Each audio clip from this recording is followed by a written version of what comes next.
Okay, I'm ready. Let the sun come out.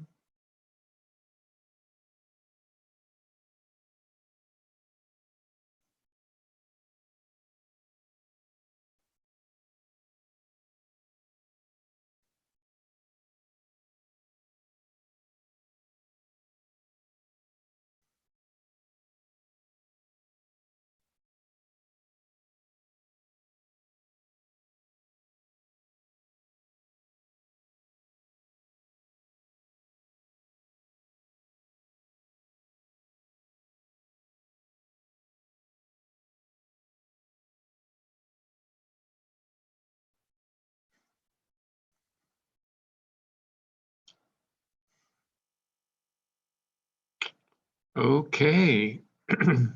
Hello. Hello, hello.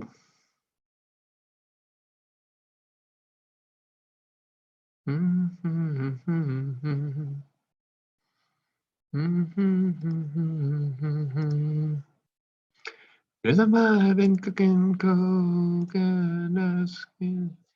We've been hanging on. Feel alive, just drop by to forget us.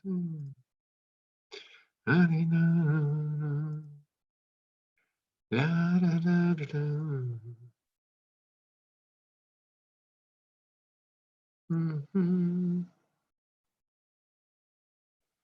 Mhm.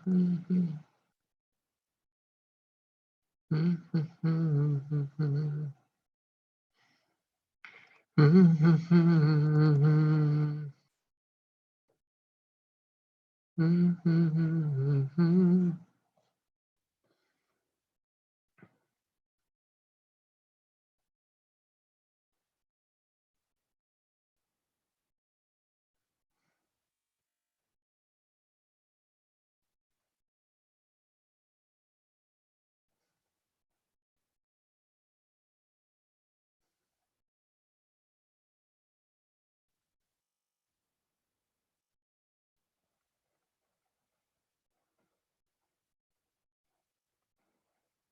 Hello, Urban.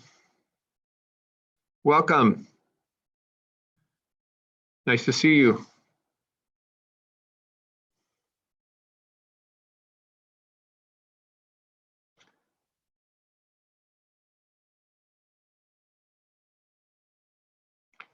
Turn off the labels. Okay. Actually, we can turn off the meteor showers for now.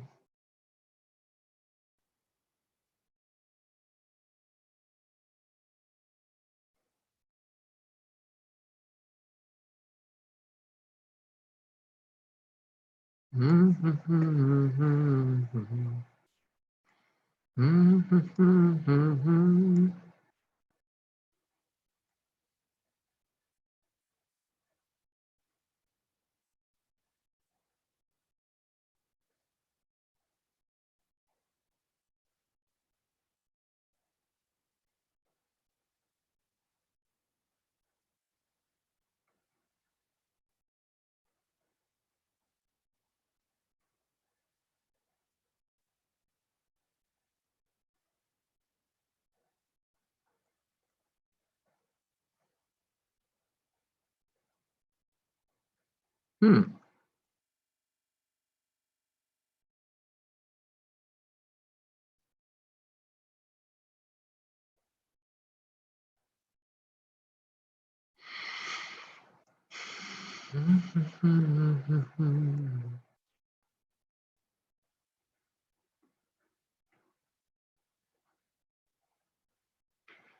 Hello, Urban.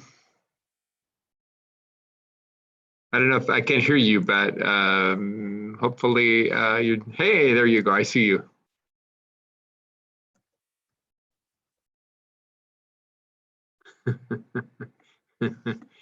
You followed my instructions. Okay. Actually, there's a whiteboard I've never used before. I didn't realize I could do this. There's actually this whiteboard, and I can actually do things on here. It's a little bit difficult to write with, but you know, I can Right. Oh, that's really ugly.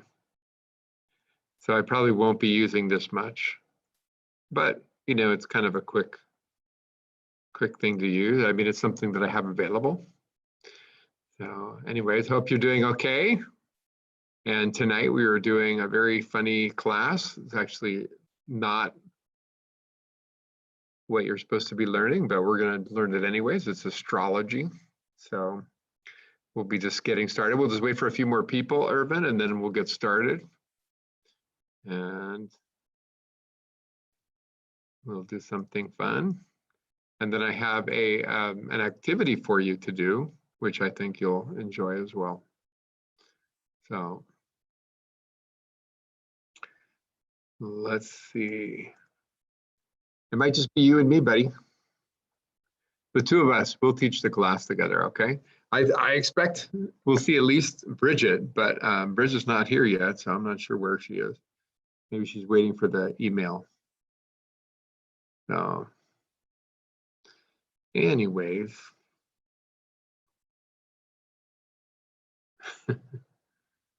So funny to look at myself. Okay. So never studied astrology? Okay, well, do you know your horoscope sign? Do you know your sign? Maybe you don't know.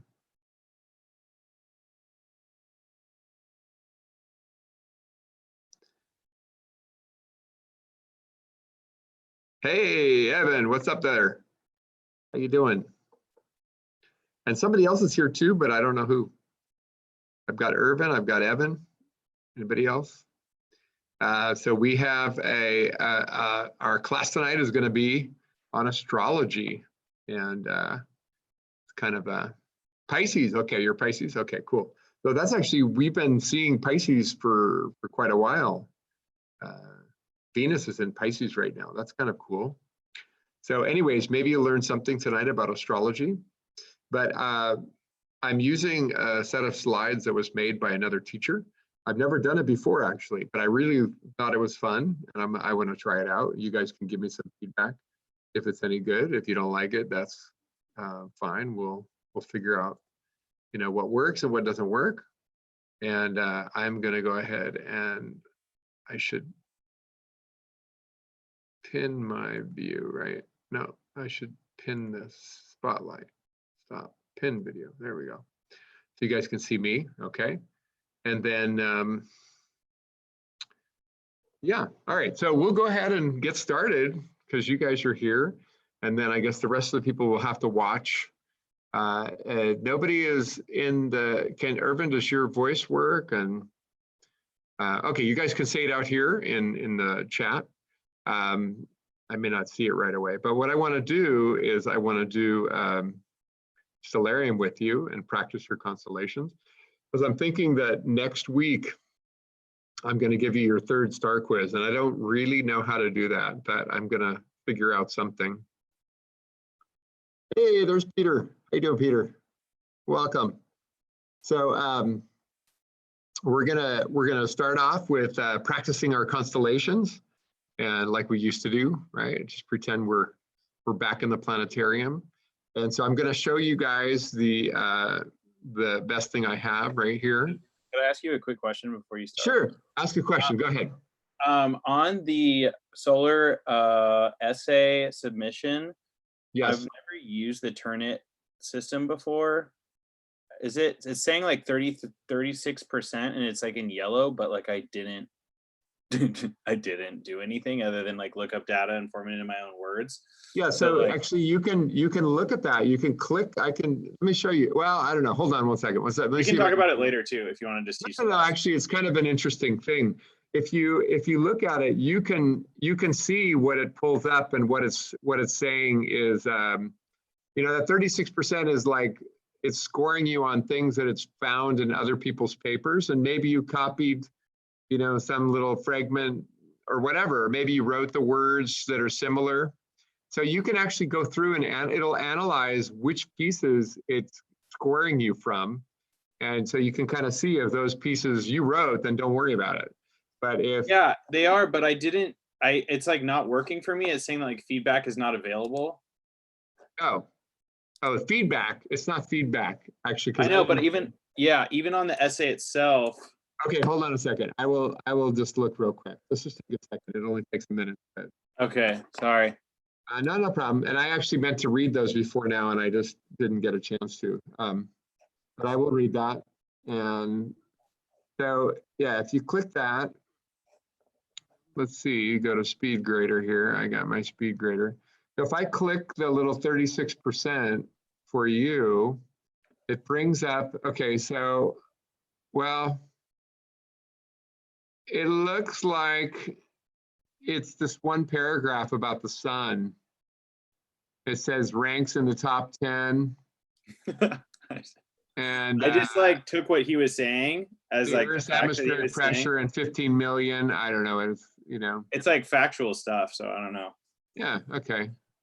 Sorry, it just says for me when I click it, the similarity service is not available for this paper. Okay, I can see it. Okay, that's why I was asking. It's fine. It's actually, don't worry about it. It's just telling you, yeah, these are kind of more factual things. The center of the hydrogen is completely ionized. Okay, so are those your words or did you cut and paste that somewhere? I didn't copy and paste it. It's just the quote that he said in the video. That's like what he said that they will. Maybe that's what it is then. So Yeah. somebody else quoted it and now it's coming up as yeah. I just used copy. his words like worry as too he was much. teaching it. Yeah, So. you tell me you wrote it in your own words. I believe you, okay? Yeah. All right, man. Okay, so we are ready to get started. Tonight's lecture, actually, before we do the lecture on astrology. Hi, Lolly, how are you? Nice to see you. So before we do the lecture, hi, nice to see you. Okay, so before we do that, let's take a look at our Canvas page just so we can see what we have to do. There's a couple of things to do, not much, just a little bit, but you guys, we're getting close to the end, right? We have this class and 2 more classes, and then we're done.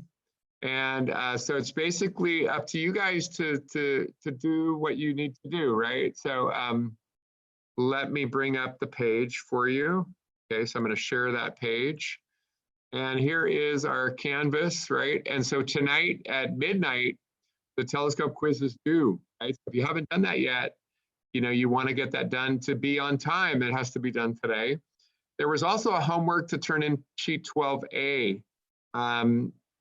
So you can still turn that in late, but please do it. Don't forget to do it. And then this is from last week. I really should have made it due before the class tonight, but I put 11:59, so you can still technically do it. Okay, but please do it. And then here down here for our last class, by the night of our last class, you need to turn in a mythology story. And I would totally love to read your version of a mythology story.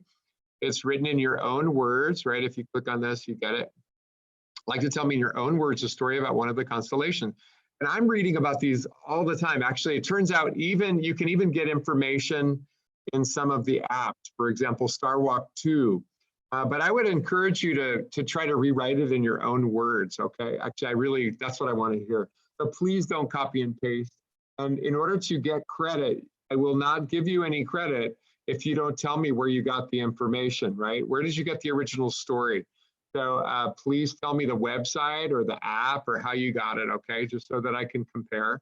And I have read most of the stories out there anyway. So anyways, just write it in your words. And what you do is going to be great, right? You don't have to worry about being super clever or, you know, super creative. Just tell the story. Tell the story, add lib a few details if you want, make it more fun, and that's it. So then we just have a couple more things. So next week, I was telling Irvin, next week, I'm actually going to give you a 3rd star quiz. And then I want to tell you, actually, you can't see it yet, but I will tell you that there is a makeup quiz. There is a makeup quiz. It's called the overview quiz, And you can take that on the last, well, actually, I'll give it to you the last day. I guess that's it. It'll be available the last day of class. And if you want to do it, or maybe it's the last week, I don't care. And you have a limited amount of time to do it. But if you want to do that, that will make up for any missed quiz, right? Or if you get a better score on it, it'll bump out a lower quiz score. Okay, so any questions about that? Well, I sent you an email about that actually, because Yeah, I got you. I got that email. Oh Cool. yeah, so that's I had cool. to eat some dinner, so I didn't respond, but it's okay. I was going to talk to you in a minute. Anyways. yeah, okay, cool, man. All right, so basically, we're getting close to the end. You guys hanging on, please hang on. I know it's hard, but you guys are almost done. So just hang on a couple more weeks, and we do have some fun activities. I've been trying to create some new activities, and I actually have a couple, and I think I will give you a final, actually, I should have given it to you this week. I don't know, do you guys want a homework assignment? Pretty easy, but actually, I'll give it to you next week. I'll give you one last homework assignment. And then, yeah, then we'll be basically done. Okay, so you guys made it to the end. It's great. And hopefully you're doing okay in the rest of your classes. And we're going to get through this, okay? It's just a matter of time, and we're going to make it, okay? We'll be healthy, happy, and so eager to get outside and hug each other, right? Yay. Or maybe not, I don't know. So there, I discovered I haven't been using this. This is actually a little whiteboard, so I can write all over this. It's kind of funny, but okay. So let's go back to Stellarium. Okay, so I want you guys, if you were on the Zoom chat with me, can everybody see the stars? On the Zoom chat, can you talk? Yeah. Yes, okay. So I'm gonna go ahead and actually, this is a chance for you to show me you've been practicing, if you've been practicing, and if not, well, we'll find out. So I'm gonna go ahead and tell you, what is the name of this star or object? It says Venus, so you say Venus. Sorry, Venus. Venus. Can you see it? Okay. All right. So down here, there's a little V shape. What is the name of this star or object? Taurus. Anybody remember that one? This star or object? Taurus? No, not Taurus. It is. It's in the V Oh, shape. That is. Starts with the letter A. Yeah, Aldebaran. Aldebaran, the eye of the bull. The eye of the bull. Remember that the bull is looking up right here. Oh, I didn't. The eye of the bull right here. Okay, here's his horns. And it's right near Venus right now. Okay, so let's see. How about this star, this bright star up here? What is the name of this star or object? You like to sing. That might help you remember. Capella. Capella, right, Capella. And down here we have our beautiful Orion constellation. What is the name of this star or object? Bellatrix? No. I'm spacing. You guys see a it's hard with the magnitude being. Yeah. So just look at where it is. It's on its side. There's a 3-star belt. What would this be? Betelgeuse. Betelgeuse, right? And next door? Bellatrix. Bellatrix. And down here? Rigel. Rigel. And over here? Saiph, right. And then over here, the brightest star in the sky? Sirius. Sirius, okay. So you get to it by the belt points at it, kind of, right? Okay, zooming back out a little bit, I jump up to the next bright star. Yeah, so you kind of have to, I know that's like, a little problem with the software. I don't like that either. It's hard to gauge. Makes them kind of big, right? It's not quite right. Okay, what is the name of this star or object all by itself with one other star in the constellation? Peter, you're the only one talking. Anybody else want to talk, Lali? Okay, Procyon. Procyon. You're not an amateur, you're a Procyon. How about this star, one of the twins? It's Pollux. Okay, Pollux, Pollux and next door, Castor. Okay, good. Hey, let's go over here a little bit, right? Actually, I don't know where I am. Oh, yeah, I'm gonna zoom out a little bit. So actually, this constellation is very high in the sky, like almost directly overhead in the evening.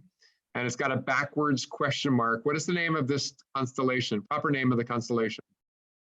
Oh, Leo. Leo, the lion. The lion, of course. Okay. And at the base of the backwards question mark right here, what is the name of this star or object? Regulus. Regulus. Very good. And the tail star is? Starts with an A, I feel like. It starts with a D. D. Denebola. Okay. Okay. And in between Gemini, oh, I already gave that away, but and in between Gemini and Leo, there is a constellation, a very dim Cancer. constellation, one of the zodiac. Everybody remember the name of the constellation? Cancer. Cancer, Crab. the crab. Now, mostly it's a pretty boring, it's very dim, it's a really dim constellation, right? Cancer, the crab. But in the middle of the crab constellation is a beautiful little cluster. What is the name of that cluster? Beehive. The beehive cluster, right? Another name for it is M44, right? M44, the beehive cluster, Presepe, okay? And okay, zooming back out. That was Cancer, the crab, okay. Let's see, below Leo, there is a nice bright star here, not too far from Procyon. What is the name of this star or object, kind of off by itself? Nobody else is bright around there. Starts with the letter A. This one does start with the letter A. You call me Al. Alphard. Everybody say Alphard. Okay. Alphard. Alphard. Okay. And Alphard is a part of a constellation. And actually, if you zoom in, you can kind of see the head right here. And then the rest of the constellation. What is that big constellation called? Hydra. Hydra, the water snake. Okay. I should have asked you for that. Hydra, the water snake. Okay. Down the water snake we go. And it's a little bit difficult to see, actually very difficult to see. Wow, it's super difficult to see. I'm going to turn on the lines. But Do you have the lines on there on purpose, the blue? I don't know what that's doing there. It's probably annotate. Yeah, I don't know how to do that. I mean, how did I do that? It's an annotation of some kind. You go to view, it's like in your It's part of my screen share. Yeah, it's okay. I'll ignore it. Continue. So if I go back to the whiteboard. If you click the no, it's something called annotate, and then you just clear it. It's annotate on my slide. Oh, maybe, I don't know. Let's just pretend like I don't see it. I think I got it. Oh, nice. Erased it. Okay. Anyways, okay. So I turned on my lines here just to show you. There's the stars right here. What is the proper name of this constellation? Proper name is Crater. Crater, and the common name? Cup. The Cup. And next door, there's 1, 2, 3, 4 stars. What is that proper name? It's the crow, but yeah, Corvus the crow. Corvus the crow. Okay. All right, let's practice our over here just a little bit. And actually, it's going to look very red when you look at it. Oh, I just gave it away. Sorry about that. I didn't mean to do that. But if I looked at it last night and I'm like, wow, it's so reddish. It's orange reddish. And the way you're going to find it is you're going to look for the Big Dipper, and you're going to take the handle and you're going to arc to the star. What's the name of the star? Arcturus. Arcturus, right. And the constellation that Arcturus is in, right? It's what is that? It's the ice cream cone, but that's the nickname, right? But the proper name is Boötes. That's right. Boötes, the what? The herdsman. He's got a herd. And then the nickname, right? McConnell's ice cream cone. Okay, after you arc to Arcturus, you spike through this star. What is this star? Spica. Spica, S-P-I-C-A, Spica. And what constellation is Spica in? It's a nice big constellation. We're going to talk about that tonight, actually. It is, you said it before. Maiden. The Maiden, but her proper name is Virgo. Virgo, the Maiden. Okay. Okay, the last constellations are over here in the north, right? So we have proper name of this constellation, big one. Catus Major. Ursa Major. Ursa Major. Ursa. Yeah. Ursa Major means what? The big bear. The big bear, and the nickname is the long tail. The Big Dipper. The Big Dipper. Yeah. Okay. Follow these front of the spoon, right? And you go 1, 2, 3, 4, 5. You get to the star. What's the star? Polaris. Polaris, the North Star. And then here's the arc to find the other one. What's the name of this constellation? Ursa Minor. Ursa Minor, and the common name? Little Bear, Little Bear, and the nickname? Little Dipper. Little Dipper. Okay, so in between the Big Dipper and the Little Dipper, there is a constellation. We're going to talk about it tonight, actually, because one of the stars, I think it's this one. Nope, hold on. Thuban. Let me see. This one, Thuban? Yeah, Thuban. This star, I'm giving it away, but it used to be the North Star. It was once upon a time the North Star. So here it is now, but this was the North Star. And you need to know when, right? Because that'll be one of the questions that, well, I don't know if I'll ever really ask you that. It's kind of cool. Cool knowledge. You can share that with your friends. Now, what is the constellation called that wraps around the Little Dipper like this, jogs over, and here's the head? It's the dragon, but The dragon. The proper name is Draco. Drake. Draco the dragon. Draco the dragon. Okay. All right. What are the other constellations you need to know? A little bit behind this tree here, there is a W, but I can't see the last star. So I'll turn off the foliage, and now I can see the W shape. What is the proper name of the constellation? Cassiopeia. Cassiopeia, right? And the common name is the Queen, right? Queen, The that's Queen, right. and the nickname is the Throne. The what? Throne. The throne. The throne. The throne. She is sitting in a throne upside down. She's being punished, right? Remember, I don't know if you remember the story about her daughter Andromeda. Okay, so if you go from Polaris, here's Polaris, to the center star of the W, which is called Navi, you don't need to know that, you'll pass a bright star along the way right here, and this is the top of a little house, which I guess this one here. Cepheus. Cepheus the what? King. Cepheus the king, here it is, right? So this is how you can find that star. And it's pretty easy once you learn that trick, because it's the only bright star that you pass, right? It's the brightest star that you pass along the way from Navi to Polaris, okay? All right, so those are our constellations you want to practice, and you should practice by going outside. That's the ideal. And if not, why don't you at least practice with Stellarium?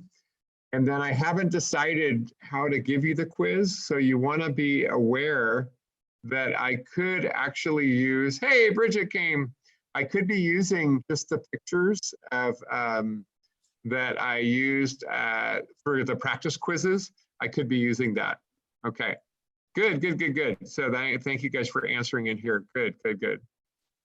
Corvus. Okay, so you want to be aware that I could be using the practice quiz as the way I'm going to do it. I haven't decided, and I will decide very soon. So let me just show you how to check that out if you want to look at the practice quizzes if you haven't done them yet. If you go over here to quizzes, right? I don't know if you've ever checked this out. I know I put the link there for you, but you can find practice quizzes right here. And here we are in spring. Where did I put it? Uh-oh. Spring constellation, spring, what? I don't have a mix? Wait a second. Didn't I give you a mix? Huh, I guess not. Okay, I'm gonna put up one more practice quiz where there's a mixture, but you can practice either way. You can do this, right? You take the quiz. And so this one's not too hard. It's just, here it is, some pictures, just like in your lab book. And it says, what is constellation 10? What would you say? Constellation 10 is? The proper name is? Hydra. Hydra. And it is the common name is the? Water snake. Water snake. Okay, next, right? You just keep going like this. It's super easy. And then you can turn it in when you're done and you can see how well you did. Okay. And I only got one, obviously, because I only did one, but obviously, okay. You guys can do the whole thing, right? You can practice that way. So keep in mind, I may do that just because it's already made. That makes it really easy. And then next week we'll have a constellation quiz. I know it's really not, I don't know how. Oh, look at Peter, man, up so high in the sky, man. That's awesome. Okay, meanwhile, so tonight we're going to do something very fun. It's a little bit weird, I know, but we're actually going to talk about astrology. And I don't believe in astrology. So if you do, I don't hold it against you, but I'm going to try to convince you tonight that, you know, there's other things you can believe in that might be more powerful. So anyways, I do want to show you that there is an assignment. So before I actually start talking, let me show you the assignment. And so I'm going to go back to my Canvas one more time, and I'm going to go to April 16th. That's tonight, participation quiz, okay? So please join us, blah, blah, blah. And here are the slides. I stole them from a teacher, right? And I told him I was stealing them and he was fine with it. So, but it's a really cool little activity. And he did it for his students on April 1st. And so that's kind of he made it a little bit like a fun thing to do on April Fool's Day. And so the activity, there's two things we're going to look at. What is your true astrological sign? If you use the stars on the day you were born, right? So for him, he's born, his birthday is, he's supposed to be a Taurus, but actually he was born, the sun was in the constellation of Aries. And then what if somebody was born like right now, like as soon as you are doing the activity, if you do it tonight, for example, you go outside and you would try to figure out what the true astrological signs of a baby would be right now, okay? And if you can't go outside or you can't see the stars, you can use Stellarium or some other software, okay? And so when you take this quiz, it's actually a pretty fun thing. You have unlimited tries, so if you want to change your answers a little bit, I won't grade them right away, but in here, you're going to have a few things to do, right? So there's some activities. Set it up so that, you know, go to the day and time of your birth, right? You actually have to go to the day and time. And then I didn't tell you, but you're going to pause the clock so it doesn't move anything, right?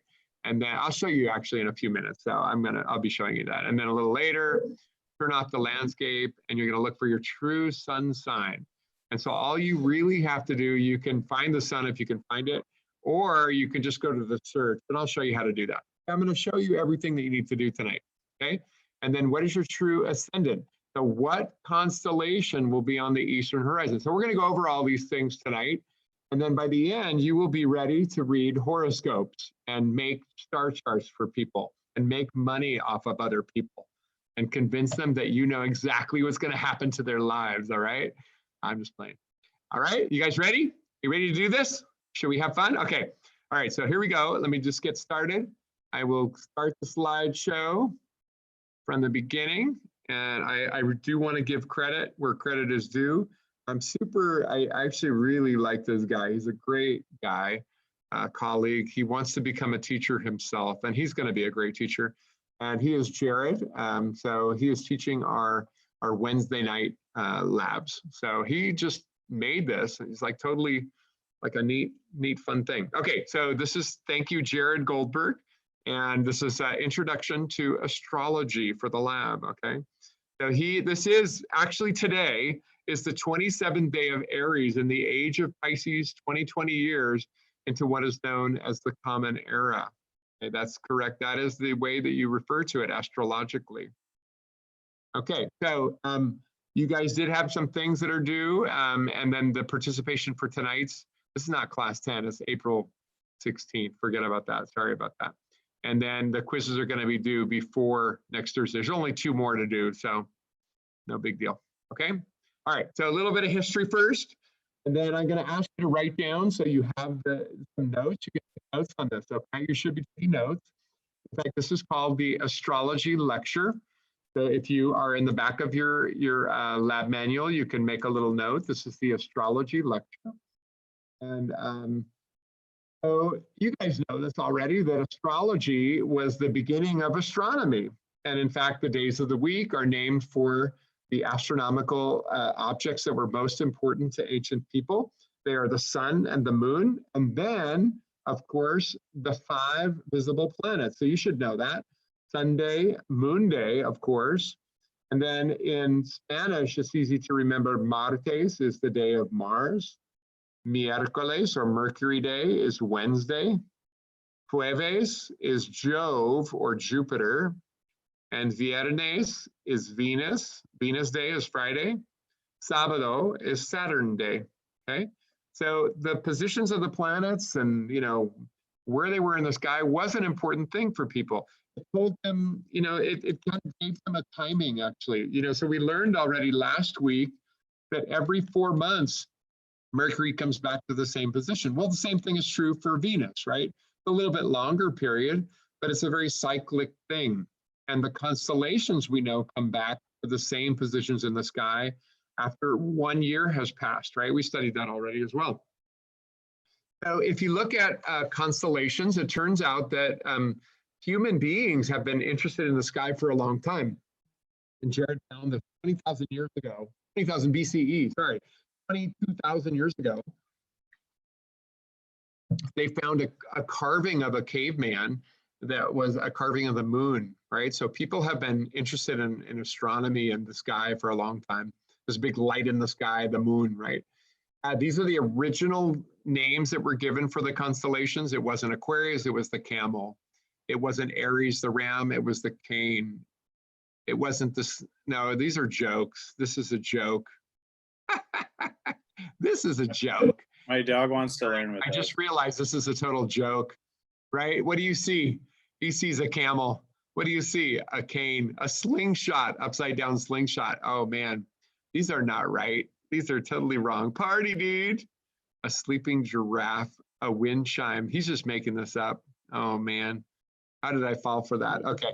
Anyways, in Western astrology, it became very popular in about 2000 BCE in Mesopotamia, which is where the Fertile Crescent, you guys have heard about that, modern day Iraq.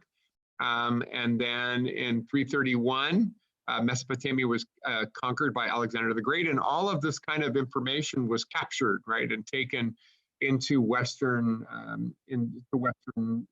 astrology or observations. Okay, the Greeks and the Romans were totally into it; they loved it, and so it spread and it became very popular.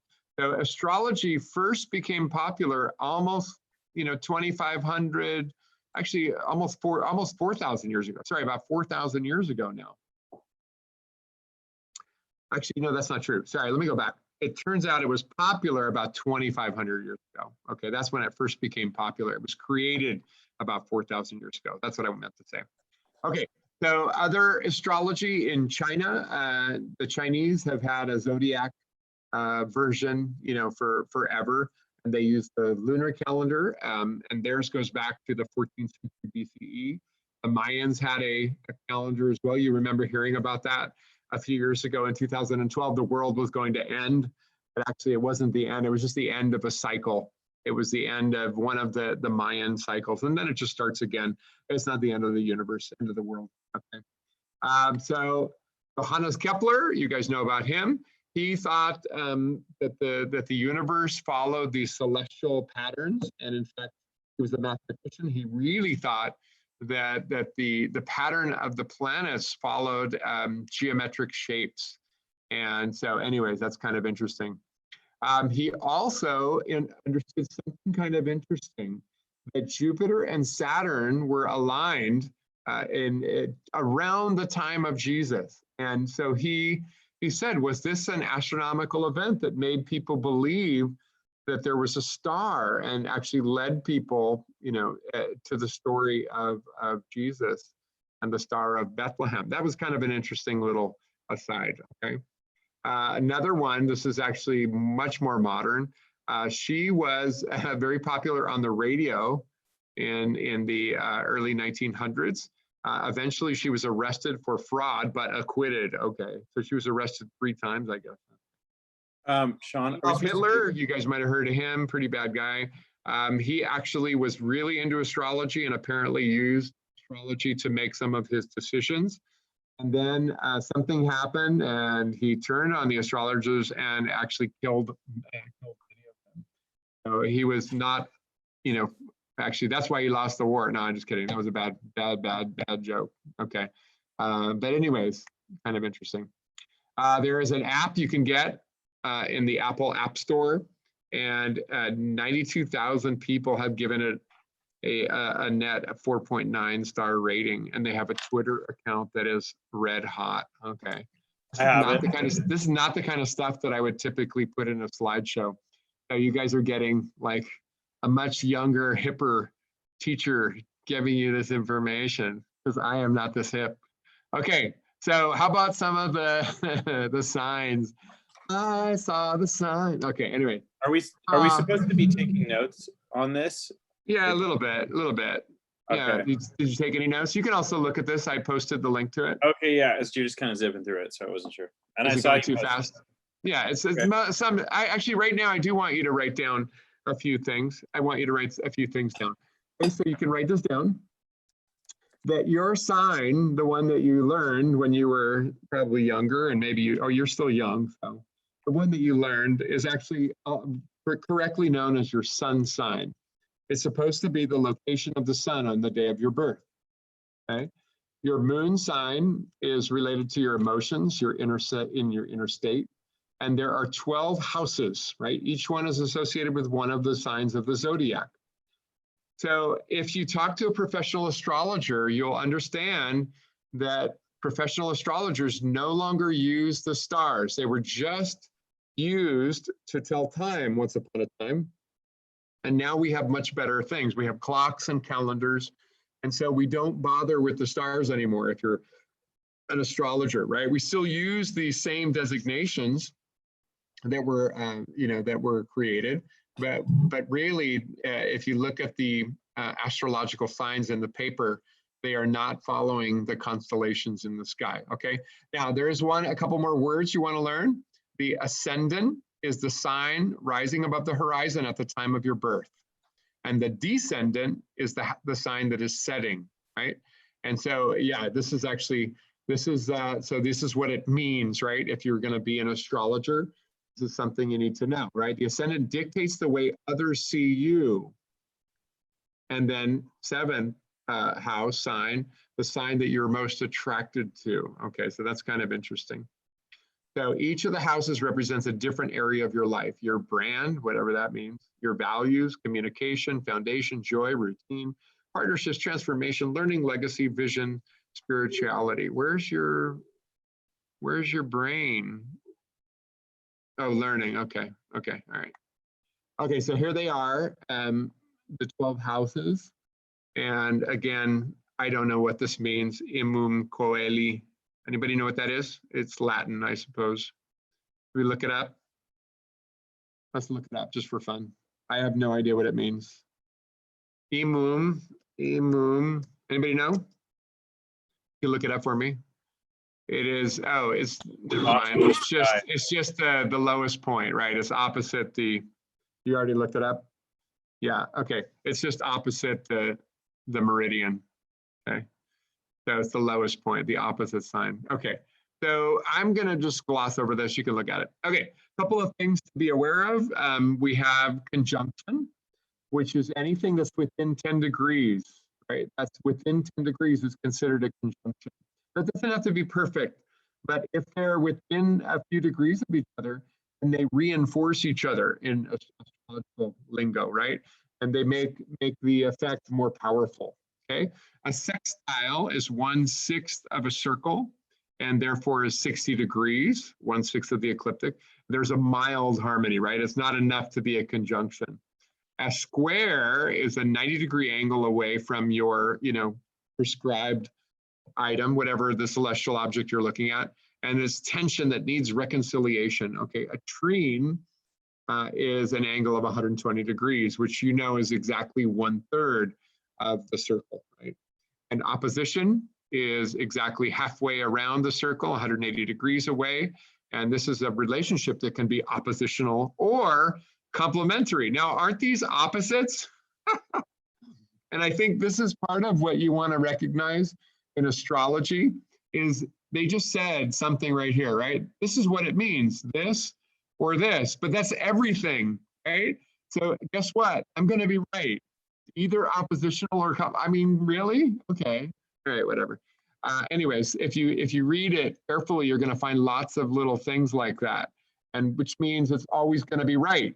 Okay, so you're going to say, oh, it was right. And of course it was right because there's no way to be wrong. Anyways, okay, what does it mean? A planet is in retrograde. It appears to be moving backwards. And we've learned in the lecture that that normally the planets move towards the east, at least when we're talking about the superior planets. And then when we see them moving towards the west, that's considered to be retrograde motion, okay? And really what it's due to, we know now, is the Earth is taking, is passing another planet in its orbit. So it's just relative motion. Okay, but what happens is it enhances the negative aspect of a planet's meaning, okay? So if you're gonna do an astrological chart, it's something you have to be aware of. Okay, can you please copy these symbols right here? These are cool little symbols. I don't think I have I drawn them for you before? So I don't think I have. So here we have now planet number one, Mercury right here.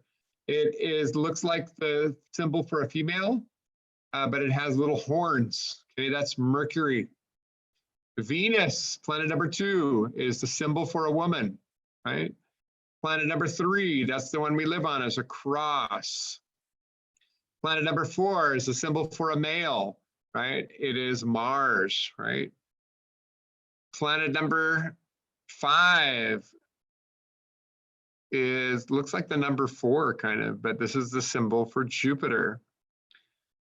Planet number 6 looks like a weird H maybe with a cross. That is Saturn. And then we have Uranus, planet number 7.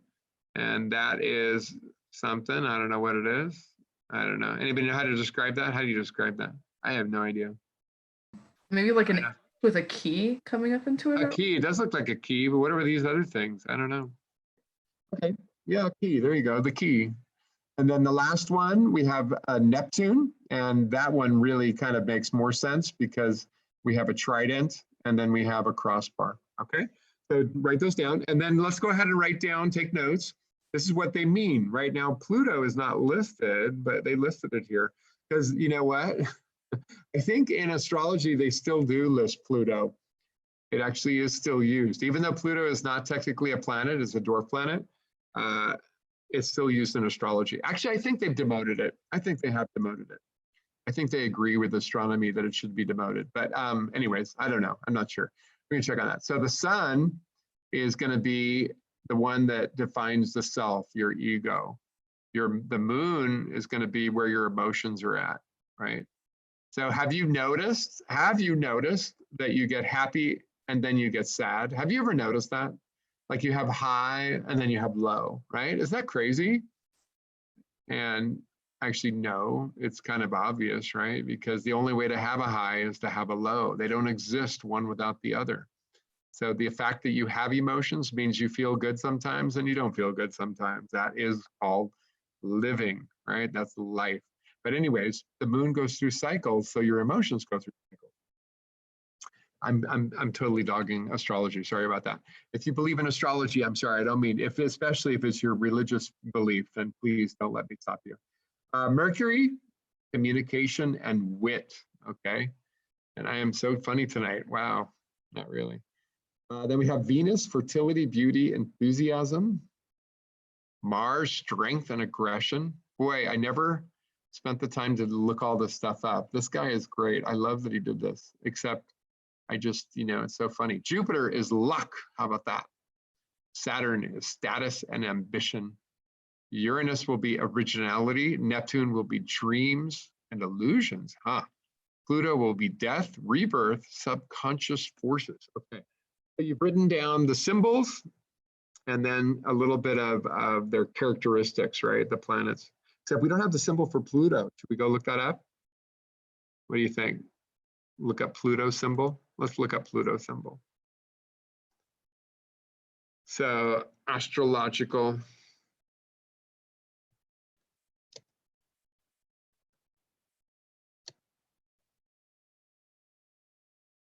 Okay, Pluto. Okay, that's it. That's it. That's it. Percival Lowell. No way. Is that really? Coming to a cattle farm near you. That is too funny. Well, he was the discoverer. Oh, no, he wasn't. That's not right. Percival Lowell was not. Now, who discovered Pluto? What's his name? Pluto. Shoot.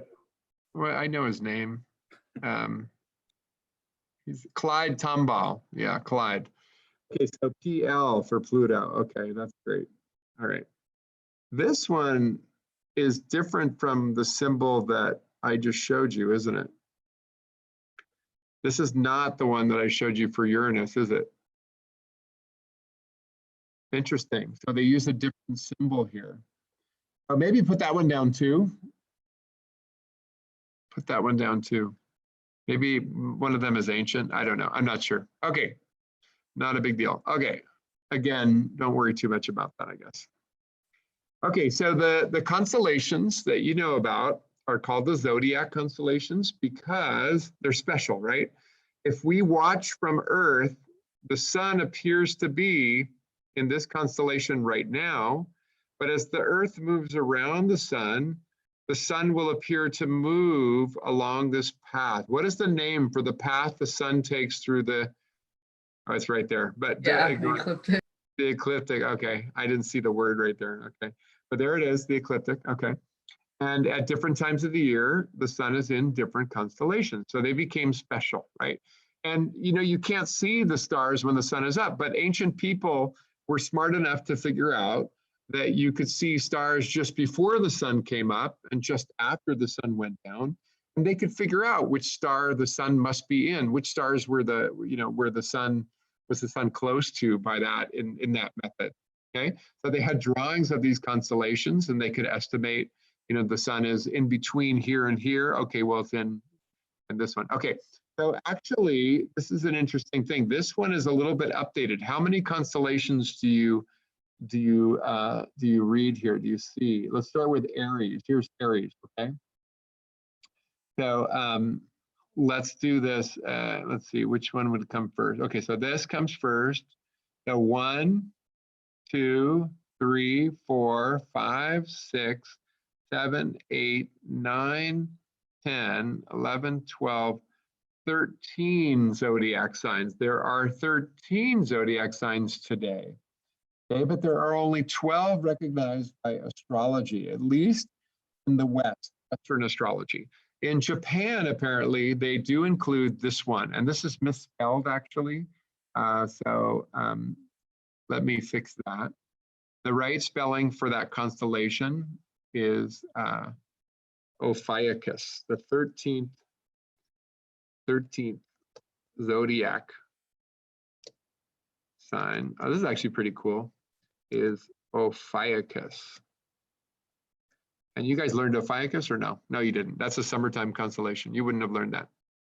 Okay, Ophiuchus, there's a C-H-U-S, okay? All right, so back to where we were. Okay, so the constellations each have characteristics, and actually I am not going to go through all this. You can look through this if you want. I think you should, in fact, look for your constellation and find out what it says about you, and I think that's kind of an interesting little thing. You could say, I agree or I disagree, okay? And, you know, it's up to you. I'm actually going to show you guys something kind of interesting about that. So here is a natal chart, a chart of your birth. And you'll notice that the most important thing, the first thing that you must have is right here, your sun. Okay, you got to have your sun. And then these other things are meant to represent the celestial objects. And where they are relative to the sun is going to give you their meaning, right? So the meaning of them, right? What does it mean? And I'm going to go ahead and do my own star chart for you guys so you can see how to do it. And then you guys are going to do for an exercise, you're going to do your own star chart or astrological chart, and you're going to figure out whether it's real and it actually is perfectly exactly what you are, or if maybe it's not. Okay.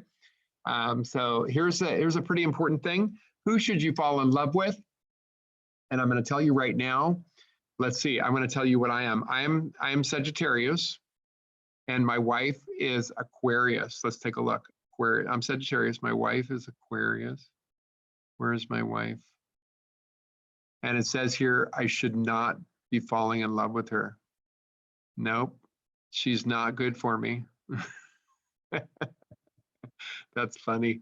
Okay, well, I never paid attention before because I don't care.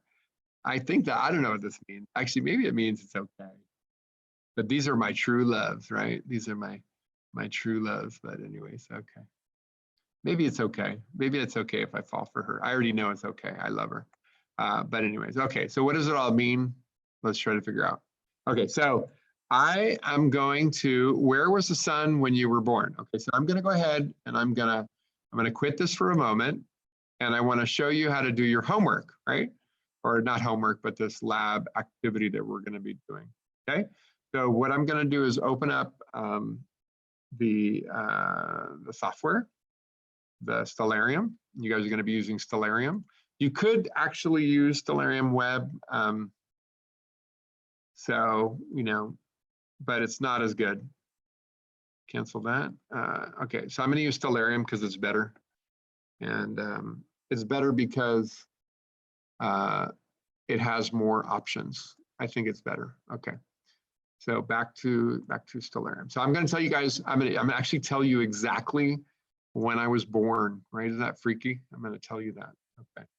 So hold on. Here we go. Share my screen. Okay. So I was born on, here we go. You go over here. So I have Stellarium open. Can you guys all see Stellarium? Everybody see it?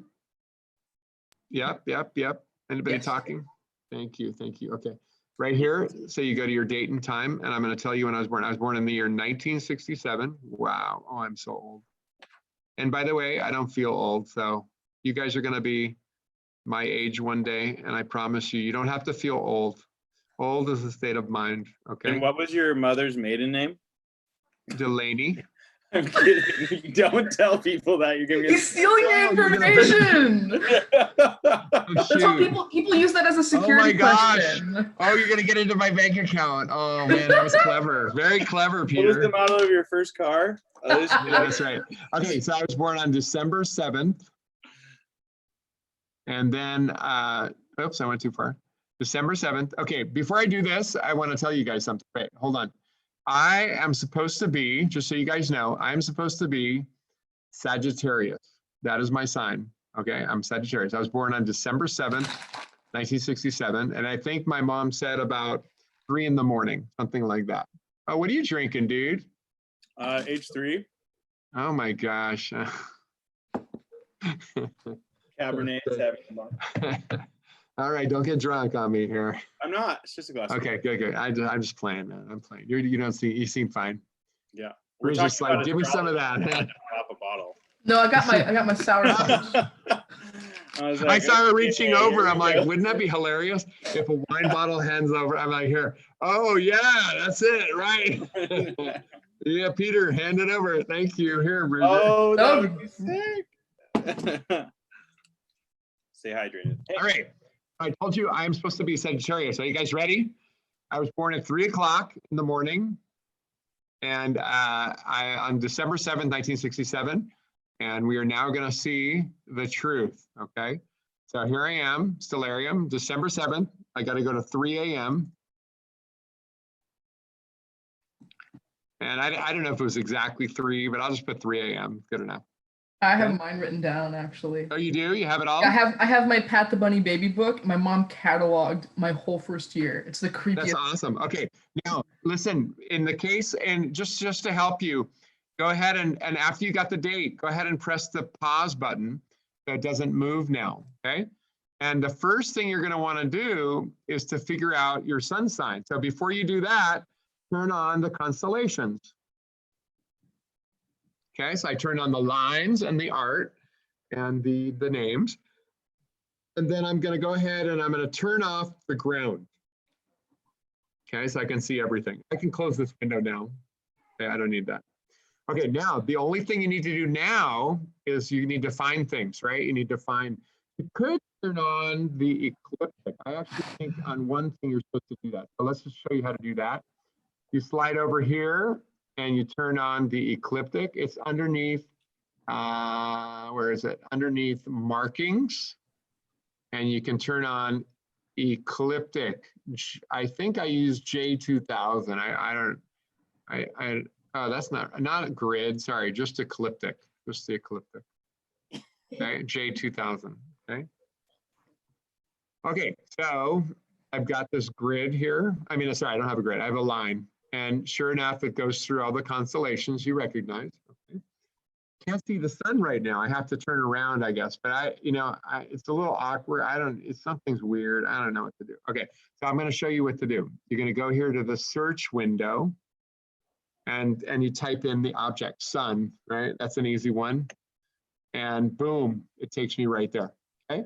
So I want you to notice which constellation is the sun in. And actually, unfortunately, you know what? I can't tell. It doesn't have boundaries, does it? Hold on, let me see if I can find out. Let me see if that's a possibility. For the boundaries, can you find boundaries? It looks like Scorpius and that other one. Oh, Ophiuchus, yeah. Scorpius. Solar system objects, no. Markings, it should be markings.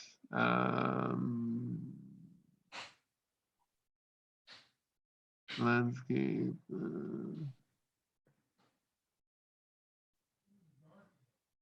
This is kind of cool too, actually.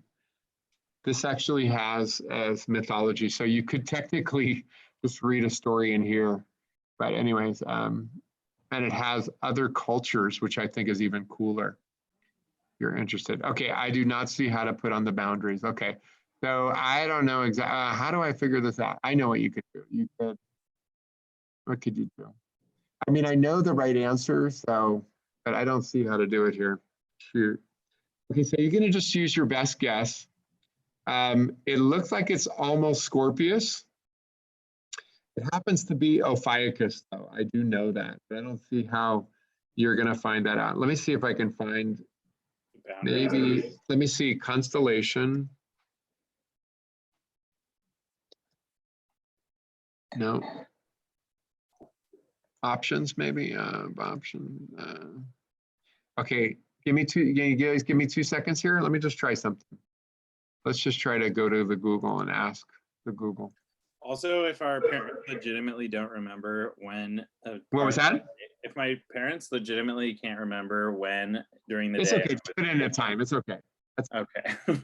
No, it's not. It's not the end of the world. They all give me different answers every time. Oh, really? Okay. Okay. Oh God. They don't know. It was 46 hours of labor, so it's all a blur. Oh, wow. Okay. Okay. Okay. That's what they said. Oh, cool, Yeah, that's cool, a cool, lot. They're like, it's that day. That's what they said. It's that It's day. that day. So how do you do the boundaries? Control F and search up the word boundaries. Then you don't have to go through the whole document. Oh, yeah.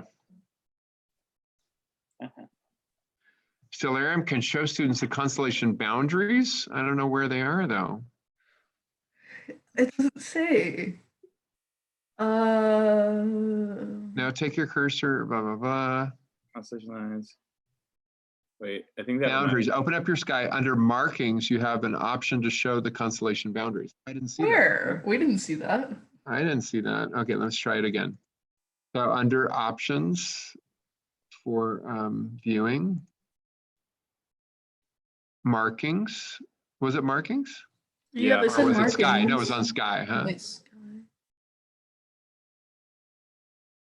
Was it? I think it was markings. I just read this 2 seconds ago. Under sky and viewing, under markings. Okay, that was under markings. Did you see constellation boundaries? No. Oh, okay. Are there other words for that? There's no other words for that. Galactic Hmm. grid. You see boundaries? No, I don't even see constellation. Neither do I. Yeah, I don't see it either. Okay, unless I don't have the latest version. Hold on a second. Maybe this is another version. I can look on mine. You guys have it? Yeah, I have the latest one because we just got it.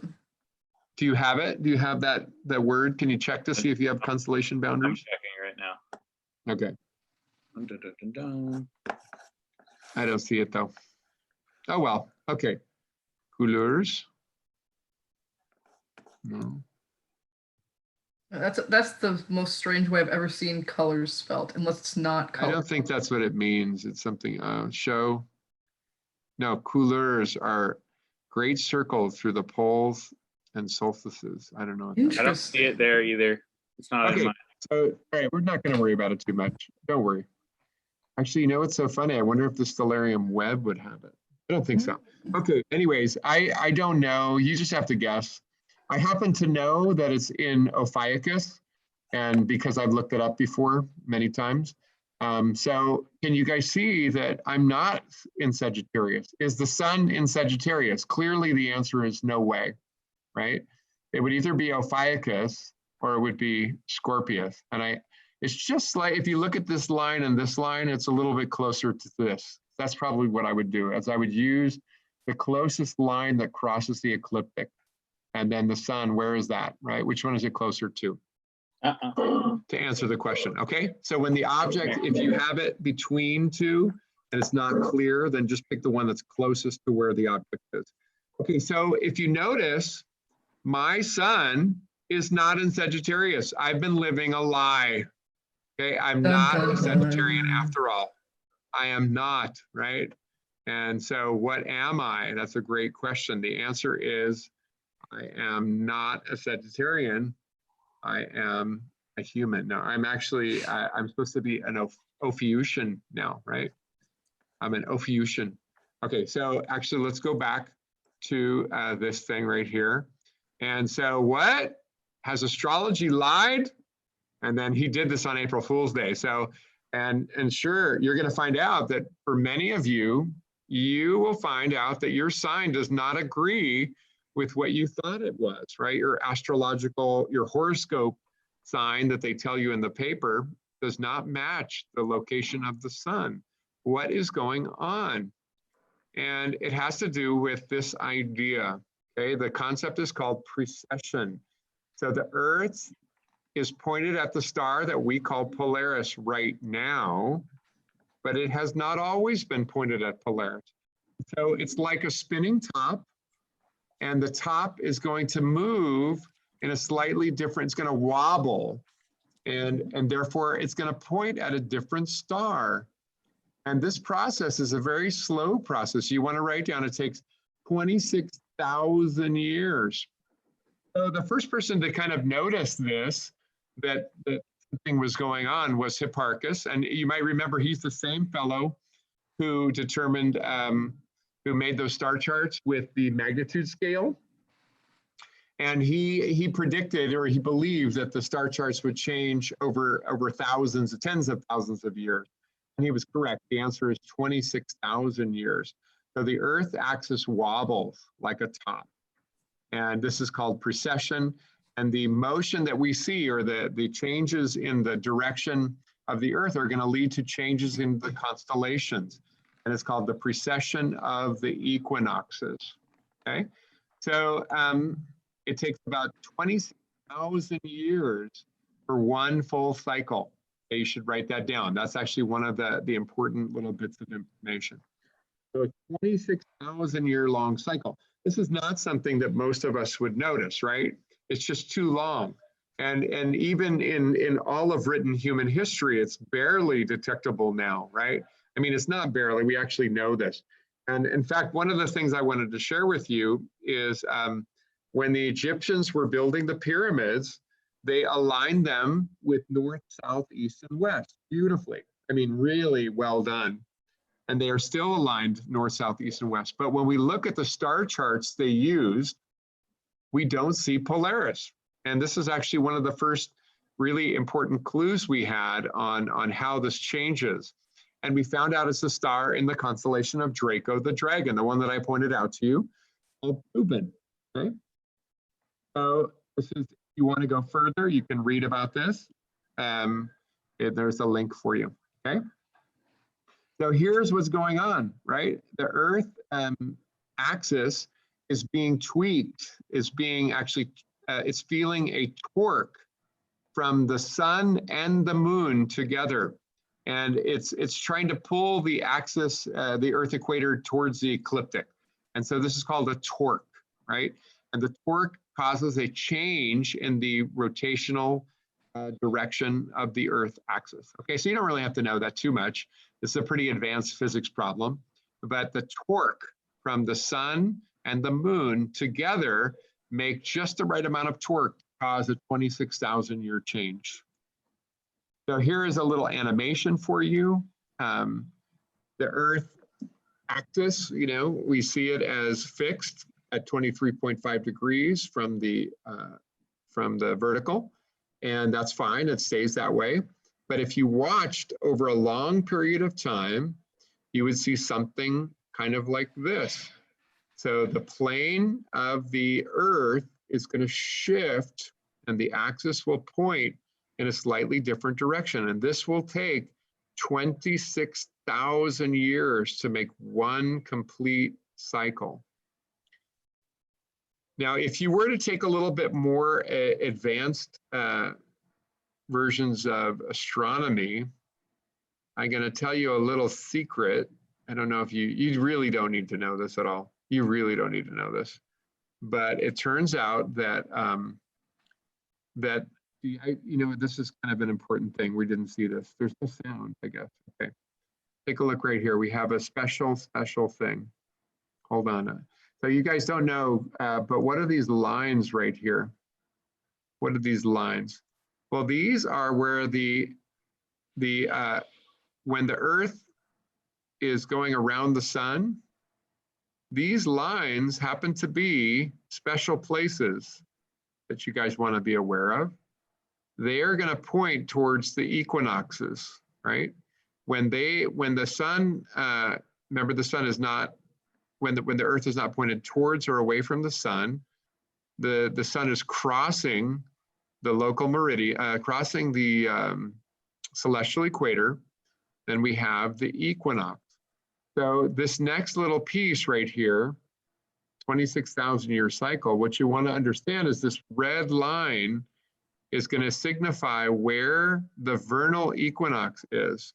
Okay, so 1000 BC, about 3,000 years ago, the vernal equinox was in the constellation of Aries. So that's an interesting thing. You want to write this down for me. If the vernal equinox is in a constellation, it's in the house of Aries, then we have a name. We call it the age of Aries. Okay, so let me write that down. Oops, what did I do that for? Hold on. I'll write this down for you. A whiteboard here. I'm gonna clear this out. Clear all of it. Okay. So when the vernal equinox is in a house, it is the age of, right? So what does that mean? 1000 BCE was the age of Aries. Okay. What happened after that, right? So what happened after that?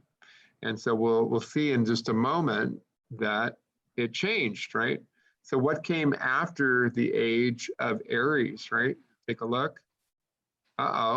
We entered the age of Pisces. And so the age of Pisces is actually quite big.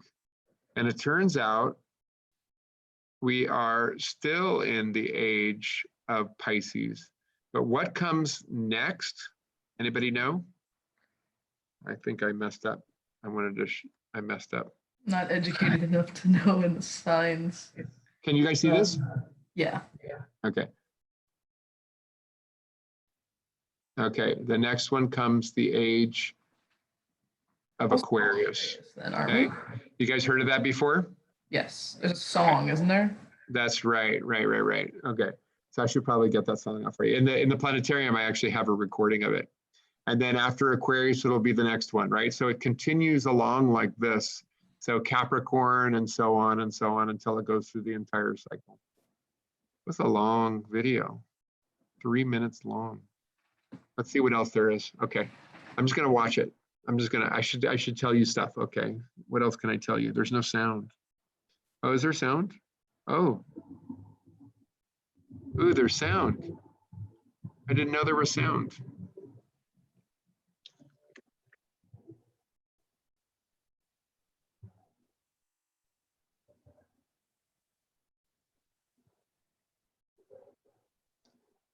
So when will it come back to Aries? 26,000 or no, 20,000. Interesting. At 26,000 years, right? Okay.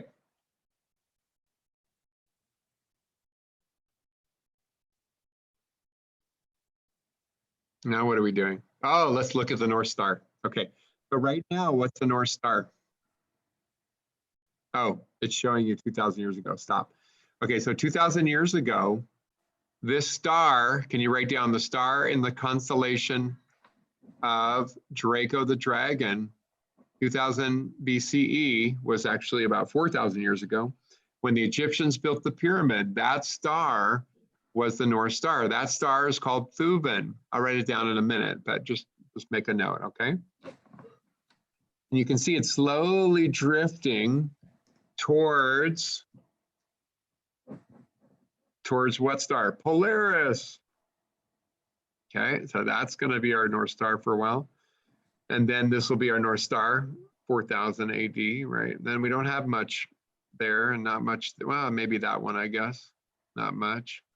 Although in about 12,000 AD, 14,000, is that it? 14,000 AD, 14,000 AD, this star right here, one of the brightest stars in the sky called Vega, will be pretty close. All right, so we have different North Stars depending on how long we wait. Again, it's not something you usually have to worry about, but every 26,000 years, it's going to go through a complete cycle.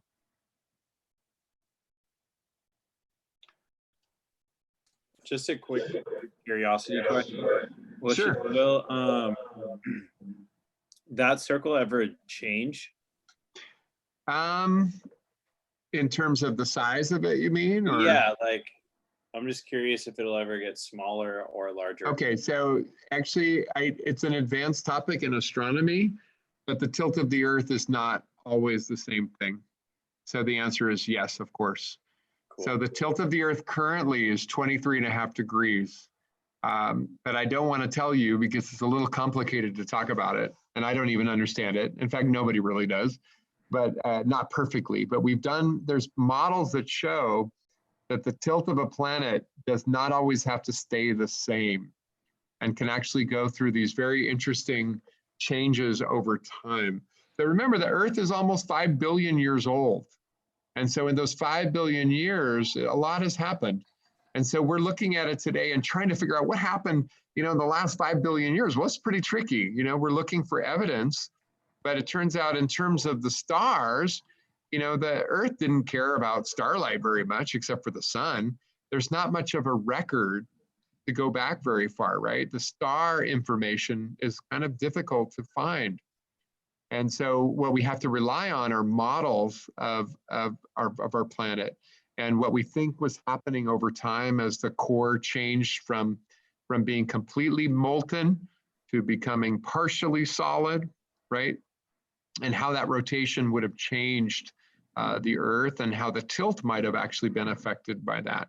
So there's some really kind of crazy simulations that show it flipping upside down and doing, kind of like weird stuff. I don't like those very much because they're so extreme. But I mean, this is what the math says should happen. So, and if you've ever played with a top, I don't know if you've ever played with a top, but sometimes they do weird things. And so, for example, if you take an old-fashioned wind-up string top, you can wind it up and throw it and have it rotate on its top instead of its bottom, and then spontaneously it'll just flip over, and that's kind of a funny thing. And anyways, all right. So the answer is yes. It could be different, but don't worry about that for now. Okay, so back in Egyptian times, the star was called, can you see the name right there? It's pretty small, but the word is Thuban, right? So Thuban was the North Star. And so we see in the star charts, right, it was They used the 3 stars of Orion to make the pyramids. The 3 great pyramids of Giza are meant to reflect the belt of Orion, and they were aligned north, south, east, west perfectly. Something else, I don't know if you guys heard that they used to be covered with this very bright white limestone. Did you guys ever hear about that? It would have been blindingly bright, so bright that it would be difficult to look at. It would be so bright. And that was kind of on purpose, right? Because it was meant to be that the pharaohs were like, God incarnate. And so you couldn't even stare at them. They were too bright, right? Too much like God.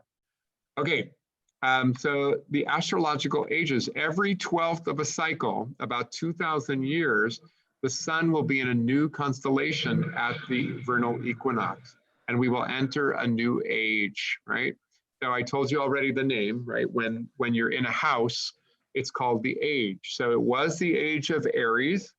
We are currently in the age of Pisces, and in the near future, it's going to be the age of Aquarius. So in the 60s, that song came out. It was kind of like, very optimistic, very kind of thinking about the future, and hoping that humanity would stop being mean to each other, and eventually learn love and understanding. I mean, it's kind of if you read the words, they're kind of fun to listen to. And I still have a great deal of hope. We're going to grow up.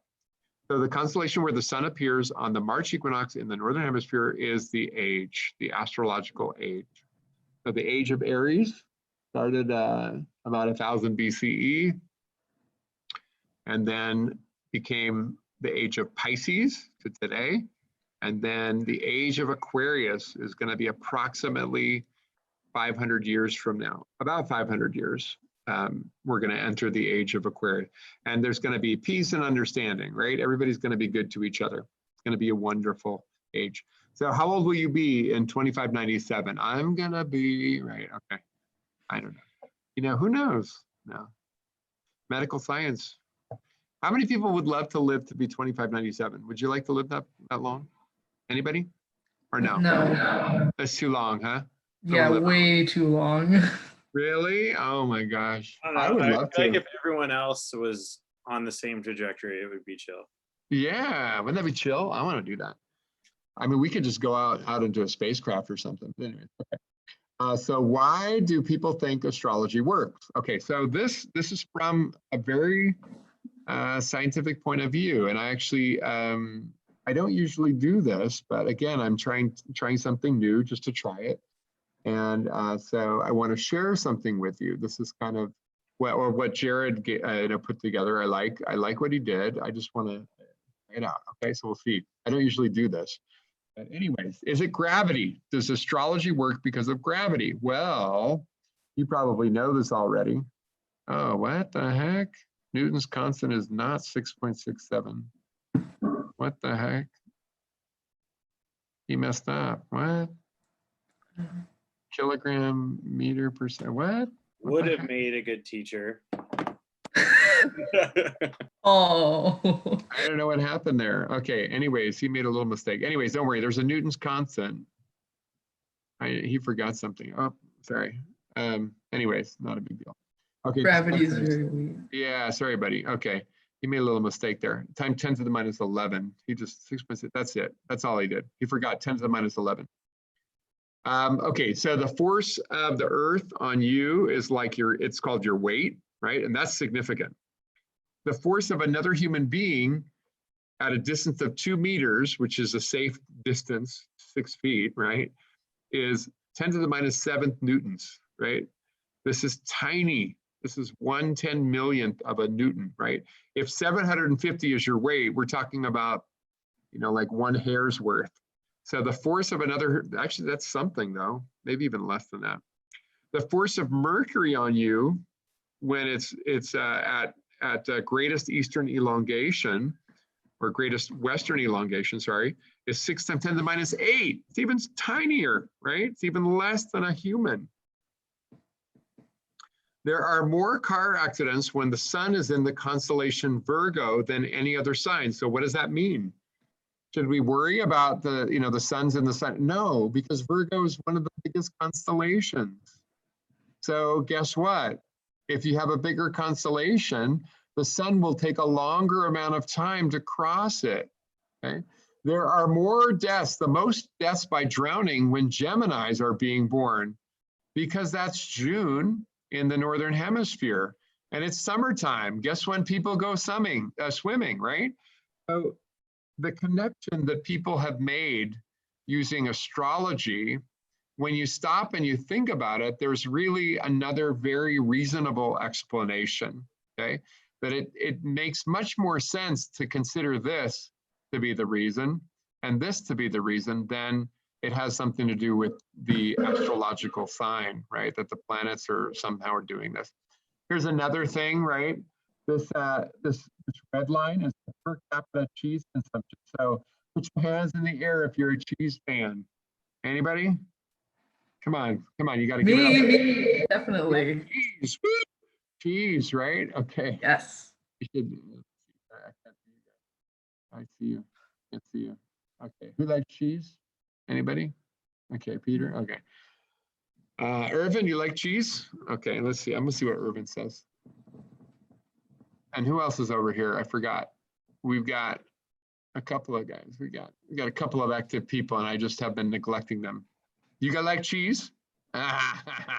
Terrible song. Terrible song. Okay. Age of Aquarius. Okay. So you guys like cheese?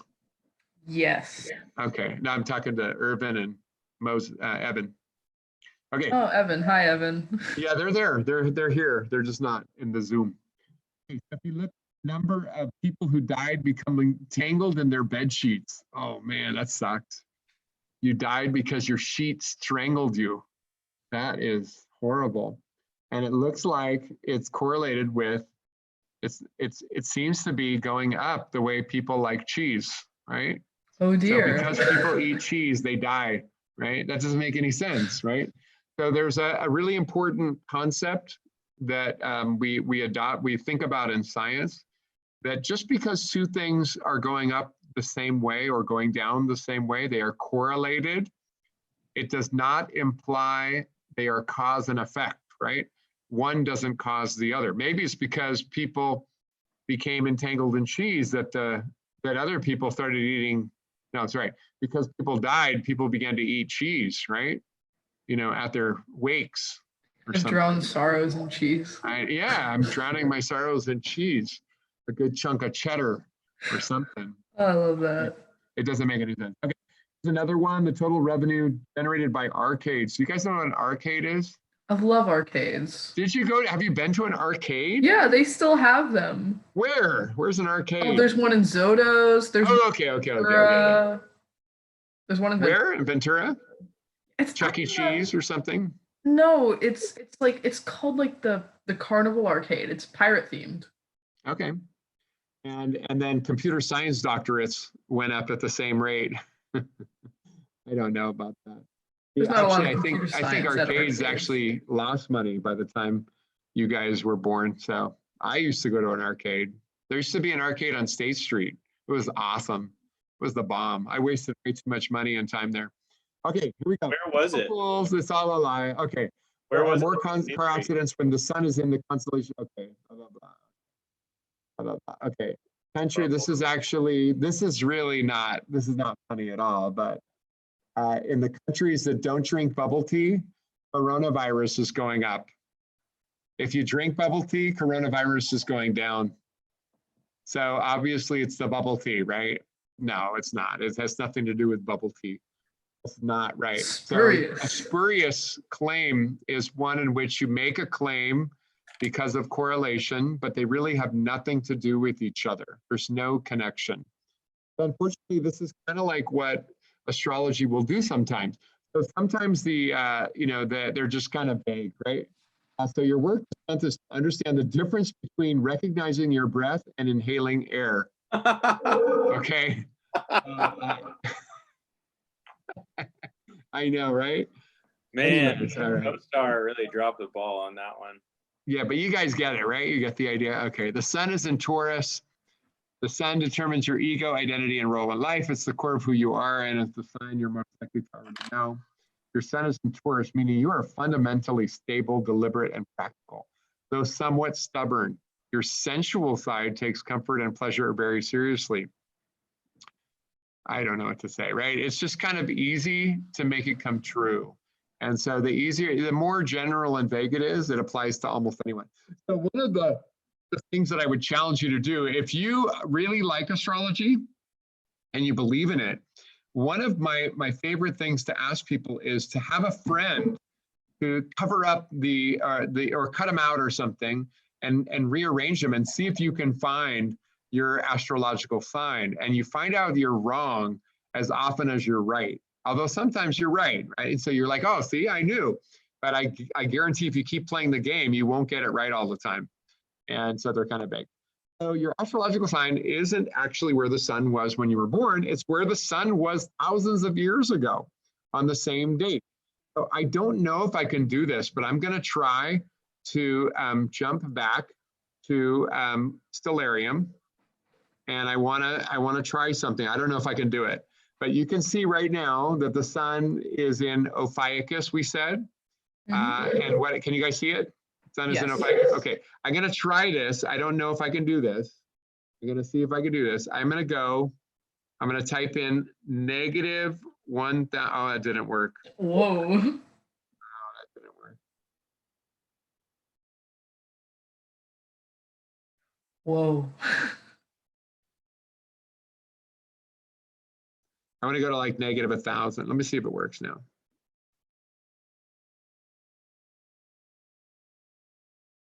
Okay, it worked. Okay, so now let's look for the sun. So use your search window, right? Oops. Use the search window object and type the sun. And I want to look at the sun. Oh, that didn't work. Okay, so this is not right. This is totally not right. I don't know what I'm doing. Let's see. It's not working. In the planetarium, it works, but nah, something. Oh, am I on the right date? Oh, I'm on the wrong date. I'm on the wrong date. Oh, that was the problem. I was on the wrong date. Okay, look at this. Where's the sun? Oh. It's in Sagittarius. Okay. Oh. So if you go back in time, you realize that the sun would in fact be in the right constellation or pretty close to the right constellation. So the constellations were developed and then established, the dates were established, and then, you know, we went on, right? But the constellations changed little by little because of the precession of the Earth, and astrology didn't, right? Astrology kept the original dates that they had established, you know, like 2,500 to 3,000 years ago. And so that's why they don't quite match today, right? We have a slight change in the location of the vernal equinox, right? So remember what it was be at this point. Where's the vernal equinox? If you guys want to turn on the celestial sphere, right? We want to find the celestial. Want to find the celestial sphere. We want to find 0 hours and 0 and 12 hours. I'm at the wrong place. 12 hours. Okay, 0 hours. Oh, actually, okay, so 10, 20. Okay, 0. Okay, so you see right here, 0 hours. And then this is the celestial equator. Oh, it's right here. It's in the constellation of Pisces, of Aries, okay? And what happened is over time, right? If I watch this over time, slowly, this point right here, this point is gonna move, right? So watch it move. Wow, it's really not moving very fast. Okay, little by little tiny bit. Oh, it's really not moving very fast. Let's try to go 0, okay? So the 0 hour point has moved forward and is now, we're in a new constellation. We're in Pisces, right? If we go to today, 2019, right? You can see that 0 hours right here, we're in Pisces still, but look at what we're moving towards. We're moving towards Aquarius. So 2,500 19, right? And you can see the 0 hour line is not there yet. So he might be right. He put down 2,600, almost 2,597, 2,600. And this is supposed to be entering the age of Aquarius. So I don't see that quite yet, but it looks like it's getting away from Pisces and starting to enter Aquarius. Okay, so back to our slides. Let's see, go back to our slides. Okay, so, hey, people who know astrology, I've been having a lot of feelings lately. Any planets I can blame that on? Okay, so we're gonna look at this right now, and then I'll if you have any questions, you can ask me before we pick. And then the last thing he put in here is the only planet to blame for your problems and emotions right now is the planet Earth. Okay, so I don't know who these people are. Do you? They're all just random people that had like papers saying different things, and then he or someone else just photoshopped the different words on there. That's probably not what they said. Oh, okay. So just random. Okay. Yeah, just random stock image I people. agree with you. I'm sure you're right. Exactly. I'm sure they had no idea what they were. They were definitely not posing for that, right? No, that's just a trend. People love to do that. Okay. So so let's go ahead and start off. Take a look at your homework. Okay, so let's see. Anybody? I like cheese, Irvin. Yes, Evan likes cheese too. Good. Okay. Good. I know. Yeah, you guys didn't realize how relevant that was. Okay, I'm gonna pin this, pin my video. Oh, and I'm already pinned. Okay. So let's see. What am I gonna do here? I forgot. I'm gonna go to your homework. That's what I'm gonna do. Let's see how you do this. Okay. So you go to your homework. Share homework. Okay. And you're going to take a look, right? So what is your true astrological sign? So you guys saw how I started that, right? I didn't complete my thing though. I just realized there's some other things I forgot to show you. I definitely forgot to show you some things. So there's other things that we want to talk about, which is like where your moon is. Why did I forget that? Okay, so hold on a second. Let's just do that. We have time. We're doing great. Let me bring that up for you. Sorry.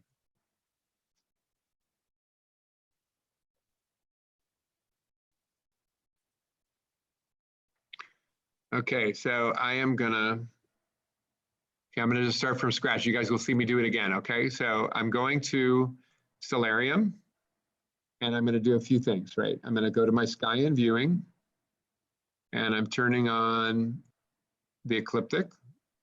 What else did I do? Forget the sky. I don't know if that was it. Okay, I don't know what else I'm doing. Oh, the stars, okay, that's good, okay. And then I'm gonna go to turn off the ground, turn off the atmosphere, okay. And then I'm gonna go to the date. Okay, and I'm gonna put in my date, my birthday, the day I was born. You just type it in. Okay, here we go, 1967, okay. My mother's maiden name is, okay, yeah, that's funny. Okay, go back down. What time does it? 3 a.m., right? Okay, so. Yeah, you said 3 a.m. So 3. Okay. Okay, great. Okay, so I got the time and then click the pause, right, to make it stop. Okay, so the first thing I want to do is I want to search for my, I want to put on the constellations. First thing I want to do is search for my sun, right? So you just put in sun, and there it is. And the sun is definitely, and we said it's in Ophiuchus. Okay, so you want to determine where's your sun. The next important object would be the moon, right? Where's my moon, right? Where's the moon? And there is the moon. The moon is in Aquarius, right? So that's interesting, which, by the way, is my wife's sign.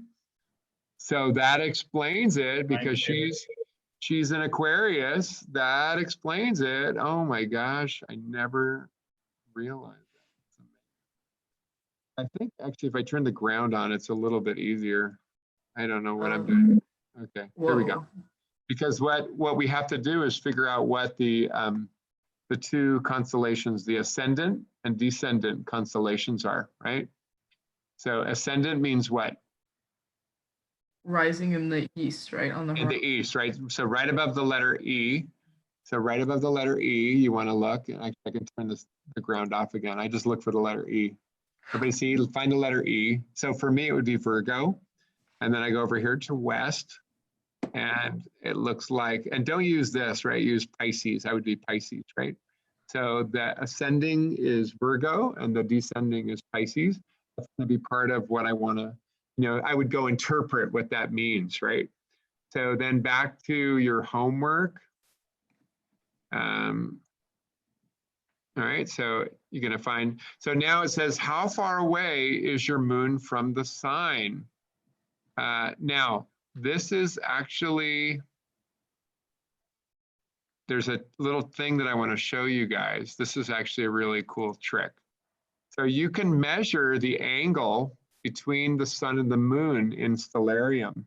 Okay, so if you guys are watching, you're going to learn how to do this. By the way, if you clicked on something like the moon, you could just right click to get rid of the words. Okay, you're going to go over here, and do you guys see, you're going to either hit the F10, or you're going to click this little thing called astronomical calculations window.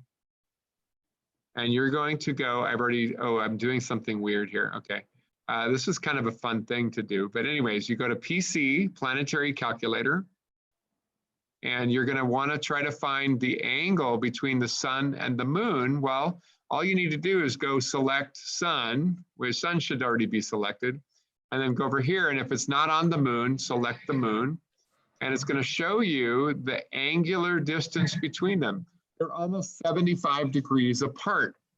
Okay, so 60 degrees is kind of special, but 75 degrees is more than 60. That's kind of the idea there. It's more than 60 degrees. So it's not a conjunction or even a sextile thing, right? It's no harmony there. So 75 degrees is deep into, so you can count by 30-degree increments. So it's 1 30 degrees, 2 30 degrees, it's 2.5 of these 30-degree increments. So I'm 2.5 signs away from where my sun is, okay? And that's actually why I'm in Aquarius. Is that right? That's not right. Where's the sun? Here's the sun, I'm this way. So I'm 2.5 signs, right? So Ophiuchus, about 2.5 signs, right? 1, 2.5 signs, okay?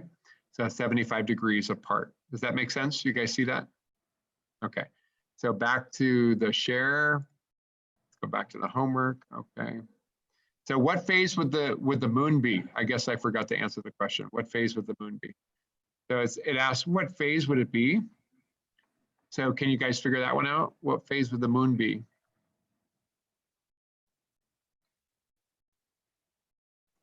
Should we look at it? Okay, so if you can't figure it out, all you have to do is go to Stellarium and go to the moon, right? And then you can actually look right here. It says illuminated 36.9%, 6.1 days old, right? So what's the phase? What is it? What is it? Is it it's a crescent. Yeah, A it's waxing crescent, yeah. crescent. So you can zoom in and it should show you, there it is, okay. So how would you figure that out without looking it up? Without zooming in? Yeah. Good I haven't question. figured it out, and I was like, how would we know? Well, when it says 6.1 days old. So how long is the lunar cycle? 28 days? It is, yeah, 29.5 days, right? So 6.1 days into the cycle. Remember the moon is falling behind the sun. So what time is so where's the sun compared to the moon? Actually, you know what, it's confusing because the ground's not there. I'm gonna put the ground back on. Oh, well, that didn't work. Okay, so it's 3 o'clock in the morning, I forgot. That's why it's confusing. Okay, now I'm understanding. It's confusing because it's underground. Okay, so it's hard to figure this out then. Where is, okay, so which if you can, I don't know, it's confusing. Then the answer is you look at the number of days. Cool. If it's more than 15, that's more than halfway, right? And so if you think about it at like 7, 15, 22 and a half, something like that. And so first quarter would be about 7.5 days, not quite 7.5. Yeah, 7.5, sorry. 15 would be full moon, roughly. The percentage is going to help you too, right? So 36.9% is less than halfway lit up. No, that's good. It's you had asked before we looked. What was that? You had asked before people looked at Stellarium whether they knew it, and so I was wondering if there was a way of knowing. Oh, no. There's no way to know. Oh, okay, cool. No. Oh, good, no. because like you was had like- it on the Canvas page, and you were like, "Can you tell?" And we were like, No, that's why I was like, Oh. No, no. I was just trying to think about like where it is compared to the sun. Oh, okay. That's what I meant, right? So if it's Got it. behind the sun, you see, it's set after the sun. So it's a phase of the moon, and it's less than 90 degrees away from the sun. I can see that. I can't see it very well, but like you know what? Everything is all distorted. I don't know. I don't think you could do it otherwise. Don't worry. Unless you're born at a time. The only thing I could do maybe is change the time so that it's more normal looking. Like just go, early afternoon.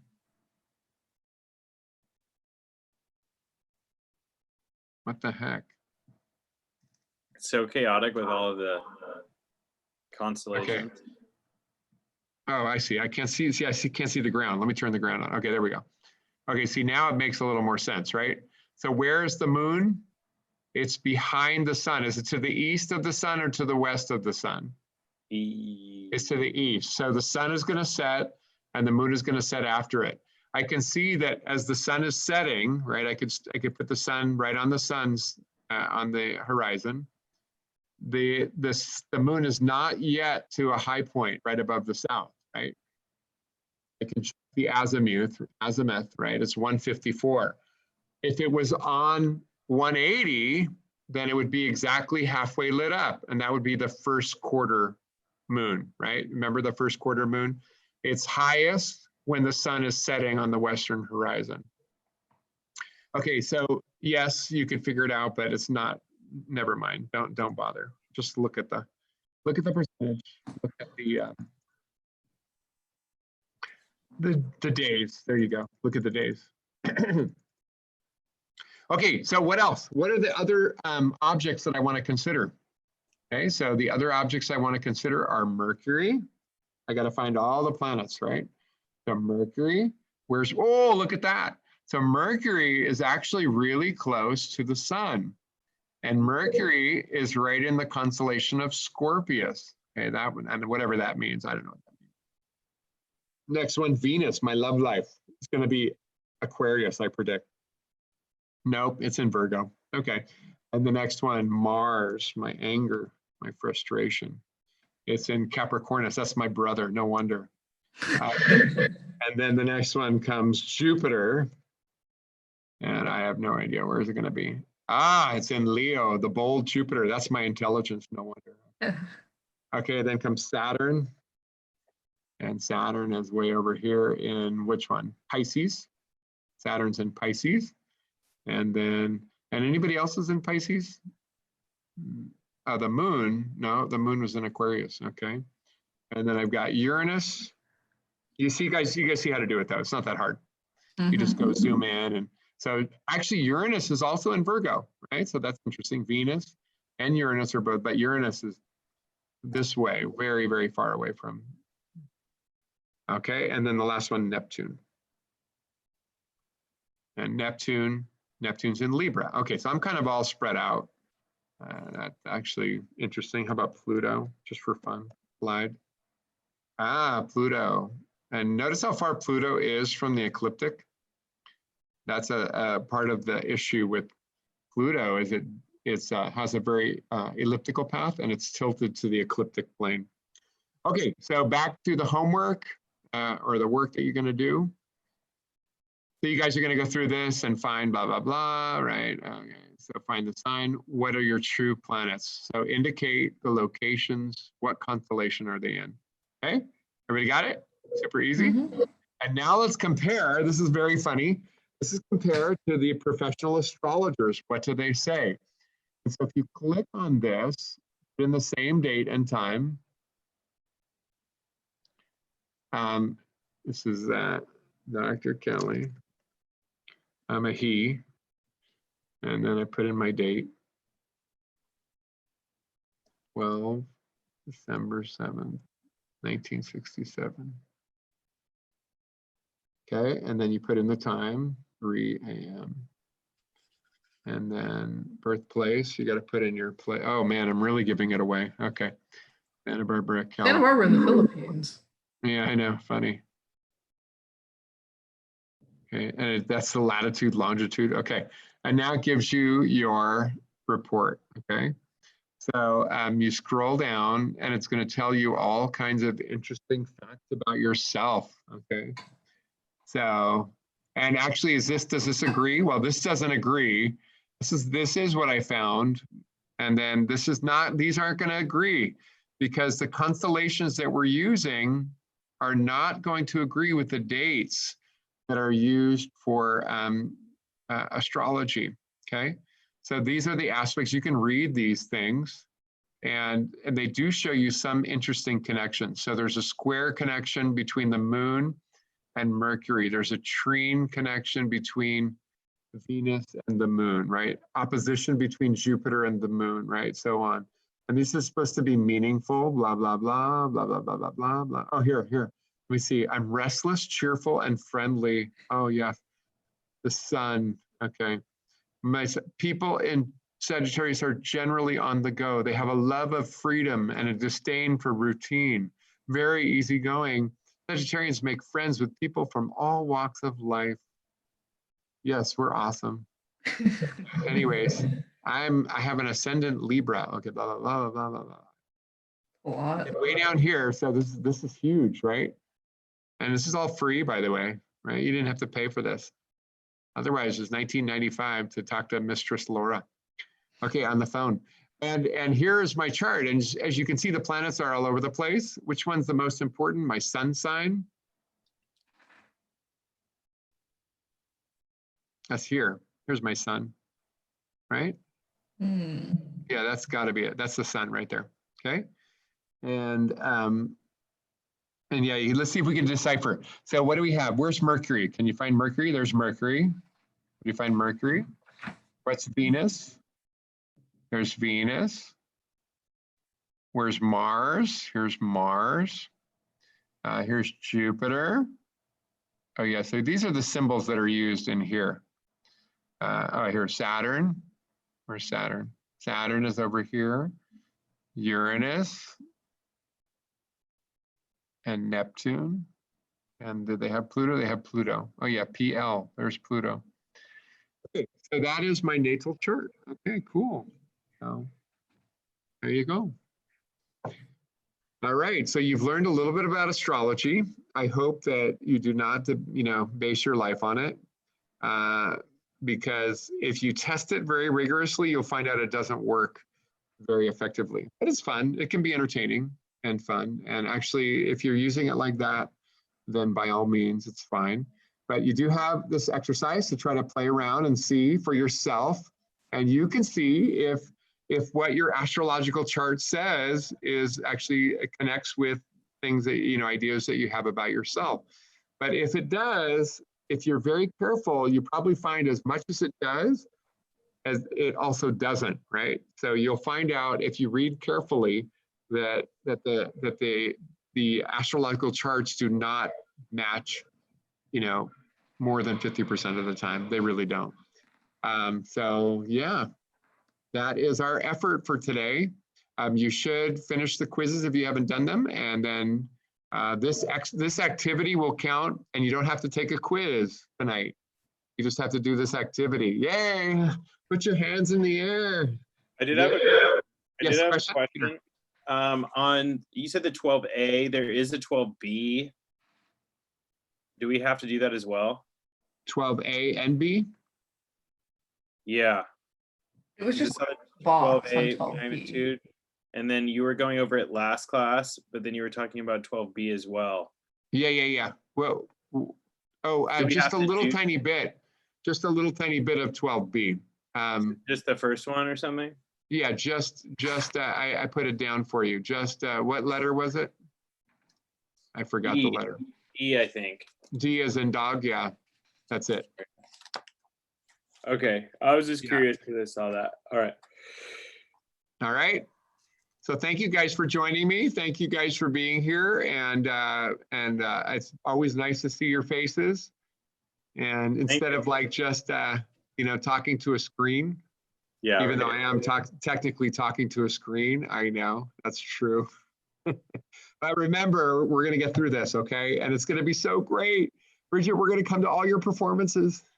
We're going to see this. Yeah. Go to my Zoom definitely. graduation, May 6th. Oh, are you supposed to be in graduating? I'm graduating May 6th. I got my regalia in the mail today.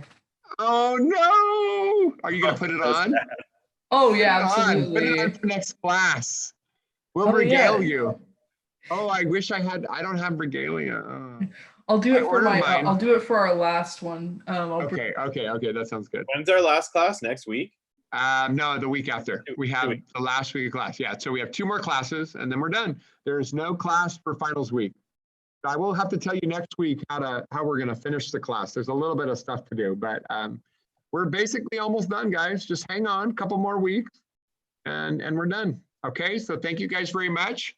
And we'll see you guys next week. Sounds good. Thanks. Bye. Bye. Bye.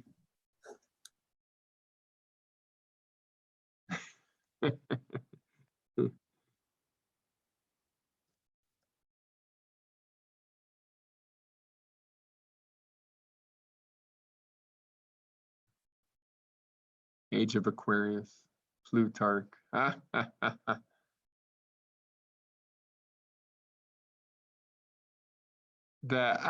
Is your question, Evan, about the practice quiz on? Yeah, it'll be like the practice quizzes on, I think, the astronomy quiz, the constellation quiz will be that. Yeah, I'm thinking that. Okay. All right. Thank you guys very much. I will decide though very soon what the format is. I don't think I like the stellarium. It's too different. So I'll probably just do the easy thing. Okay. All right. Thank you guys. Have a good night.